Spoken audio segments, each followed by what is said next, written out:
Olá pessoal, estou aqui mais uma vez para falar sobre exames complementares. No vídeo anterior a gente viu a importância de uma boa anamnese, exame físico, para que a gente evite de forma desnecessária a solicitação de exames complementares. Mas a pergunta que ficou foi: quando então a gente vai solicitar? Bem, a gente deve seguir alguns parâmetros, tais como precisamos avaliar a classificação ASA desse paciente. De acordo com a classificação ASA, a gente vai verificar se existe doença e se a condição dessa doença ela está ou não controlada. Com isso, muitas vezes os pacientes fazem uso de várias medicações.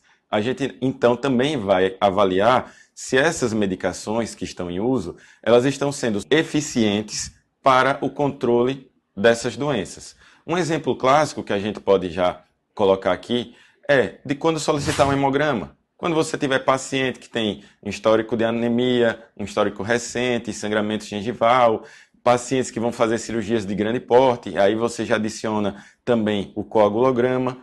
Com isso, a gente vai tentando ao máximo se cercar de cuidados para evitar situações emergenciais por uma falha que ocorreu durante o seu exame clínico e os exames necessários como complementares.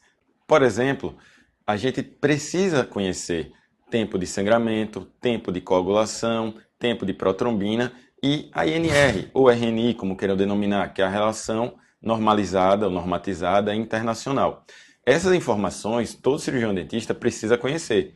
Vou deixar aqui um exemplo nesse vídeo de que o tempo de coagulação ele está em desuso, mas a gente ainda faz uso bastante do tempo de sangramento e, em especial, a INR é um exame muito crucial nos dias atuais e vocês precisam entender que, de acordo com a condição do paciente, vamos aqui exemplificar, paciente que faz uso de anticoagulante, paciente que faz uso de antiagregante plaquetário, eles vão ter INRs diferentes.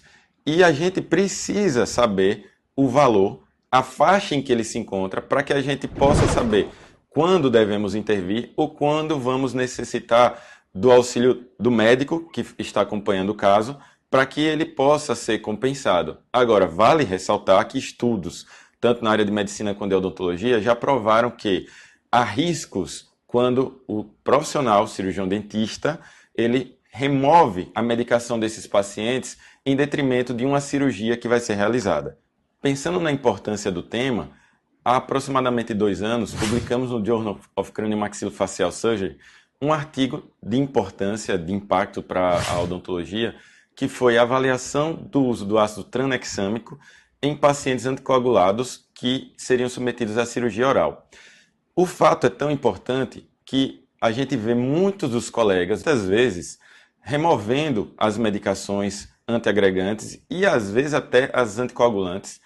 Só que eles esquecem que, de acordo com a literatura, existe um risco de, na remoção dessas medicações, esses pacientes poderem sofrer de algum episódio tromboembólico.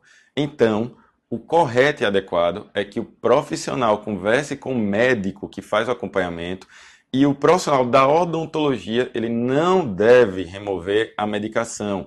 Trabalhos mais antigos, de mais de 2 décadas, e às vezes profissionais também que não estão tão atualizados em relação ao tema, preconizam e até ensinam de que é só você remover o antiagregante, que 5 a 7 dias depois, no caso do ácido acetil salicílico, você pode fazer o procedimento da cirurgia oral sem riscos maiores de sangramento.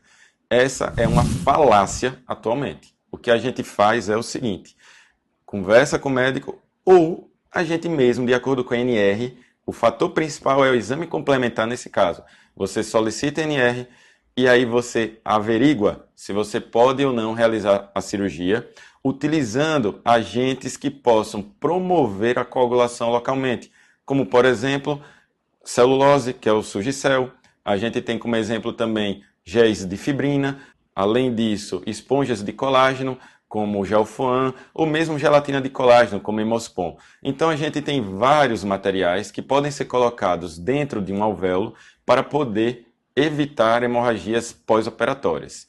Voltando a falar do artigo que eu iniciei no vídeo, o que foi que a gente observou? Que o ácido tranexâmico, na modalidade de bochecho e curativo dentro do alvéolo temporário, ele auxiliou a evitar hemorragia em pacientes que, mesmo que estivessem com uma NR aumentada, fora do padrão ideal, a gente conseguia evitar o sangramento pós-operatório. Então, fica aí a importância desse conhecimento na prática clínica do nosso dia a dia.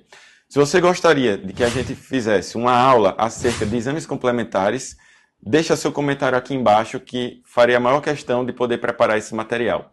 Valeu, gente, e até a próxima.